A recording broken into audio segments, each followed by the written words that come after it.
Συζητάμε σήμερα ένα θέμα το οποίο είναι πάρα πολύ σοβαρό και για τους κατοίκους πρώτα της περιοχής εκείνης, για τα παιδιά της Θερψηθέας, για την Ιερή Μητρόπολη, για όλους εμάς.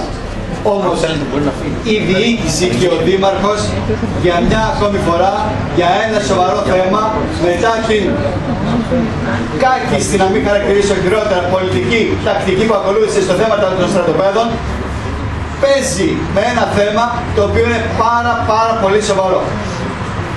Υποσχέθηκε προεκλογικά ότι σε ένα χρόνο θα κάνει εκκλησία. Πέρασαν 2 χρόνια. Και αντί στον πρώτο χρόνο να έρθει και να καλέσει τις παρατάξεις, το συμβούλιο, αυτούς που έχουν σχέση, που ασχολήθηκαν με το θέμα, να βρεθεί κάποια λύση, να δοθεί μια ιδέα, κάτι. Όμως φέρνει ξαφνικά έτσι εξαπροόπτου το θέμα αυτό, γιατί για να μας καταλάβει εξαπίνης, για να βρεθούμε απροετοίμαστοι και να μην ξέρουμε τι να πούμε. Λοιπόν, το αντιπαρέρχομαι αυτό εδώ πέρα το θέμα και θα πω λίγο για την ιστορία του θέματος. Ξέρετε, το λέω στους συνδημότες ή όσοι δεν με ξέρουν, ότι είμαι ο προηγούμενος δήμαρχος του Δήμου Σταυρούπολης. Και εκείνη η διοίκηση ήταν που αποχαρακτήρισε, που απαλωτρίωσε, όχι αποχαρακτήρισε, άλλοι αποχαρακτηρίζουν, που απαλωτρίωσε 5 μεγάλες εκτάσεις, τις οποίες πλήρωσε με χρήματα του Δήμου για να γίνουν σχολεία, για να γίνουν πάρκα. Και η σημερινή διοίκηση του Δήμου κινείται στο να αποχαρακτηρίζονται χαρακτηρισμένα οικόπεδα για κοινοφελείς σκοπούς και να πηγαίνουν στους ιδιώτες. Λοιπόν, εμείς σαν διοίκηση τότε, ψάχνοντας να βρούμε μια λύση, κινηθήκαμε στο να απαλωτριωθεί, δηλαδή το χαρακτηρισμένο οικόπεδο του ΚΟΕΝ για Ιερός Ναός, κινηθήκαμε στο να το πληρώσει ο Δήμος, να βρεθεί λύση για να γίνει εκεί. Και μάλιστα, επειδή δεν είχε ο Δήμος χρήματα, είχαμε προτείνει στην ιδιοκτησία να δεχθεί τα διαμερίσματα που έχουμε από τον κοινωνικό συντελεστή, σαν προϊόν του κοινωνικού συντελεστή, για να απαλωτριωθεί ο χώρος εκείνος. Μάλιστα, επειδή υπήρχε έτσι μια αρνητική καταρχήν στάση από την ιδιοκτησία, από τον δικηγόρο της ιδιοκτησίας, είχαμε ζητήσει από την Εκκλησία να δώσει κάποια χρήματα και η Εκκλησία ώστε να δεχθεί η ιδιοκτησία την απαλωτρίωση αυτή του οικοπαίδου. Η Εκκλησία δεν μπορούσε, δεν είχε τη δυνατότητα να κάνει κάτι τέτοιο.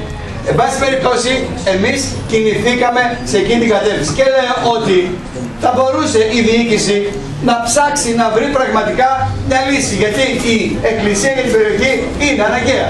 Και εμείς τότε, πιέζοντας να γίνουν οι υπόγειες διαβάσεις, κάναμε την υπόγεια διάβαση μπροστά από την Αγία Βαρβάρα, ώστε να μπορούν οι κάτοικοι να πηγαίνουν από την υπόγεια διάβαση χωρίς τον κίνδυνο της διέλευσης από τον κεντρικό δρόμο.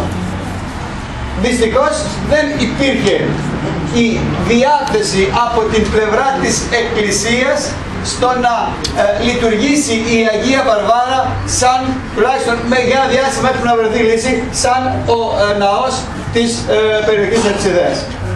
Από εκεί και πέρα, εμείς δεν είχαμε καμία δυνατότητα να κάνουμε το οτιδήποτε σαν Δήμος, πέρα από το να ψάξουμε να βρούμε κάποια λύση. Εδώ, σήμερα, βρισκόμαστε μπροστά σε ένα γεγονός.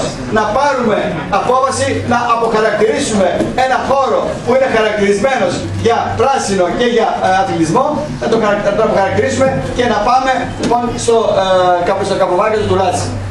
Αφού λοιπόν θα πρέπει να απαλωτριώσουμε. Δεν θα μείνω εγώ στο θέμα που έβαλε ο κύριος Πάντσης, στο θέμα του κατά πόσο είναι νόμιμο αυτό, ως προς το ισοζύγιο πρασίνου. Να πω ότι αφού λοιπόν θα πρέπει να απαλωτριώσουμε, έστω πως είναι νόμιμο, εγώ το δέχομαι ότι είναι νόμιμη διαδικασία, θα πρέπει να απαλωτριώσουμε το χώρο του Λάτση. Πού θα βρούμε τα λεφτά αυτά για να απολωτριώσουμε? Ή είναι μια τουφεκιά στον αέρα του Δημάρχου ότι να, εγώ καλώς σας κάνω πρόταση για αποχαρακτηρισμό, σας δίνω οικόπεδο για εκκλησία, αλλά εκείνοι οι κακοί δεν θέλουν. Και αφού λοιπόν υπάρχουν τα χρήματα, γιατί να μην το κάνουμε το. Να δώσουμε λοιπόν να βρεθεί μια λύση έτσι σε εκείνη την κατεύθυνση. Αλλά βεβαίως δεν υπάρχει καμία μελέτη, δεν υπάρχει καμία σοβαρή αντιμετώπιση των προβλημάτων. Όπως όλα τα αντιμετωπίζει η διοίκηση αυτή εκ του προκείρου, έτσι αντιμετωπίζει και αυτό. Ευχαριστώ.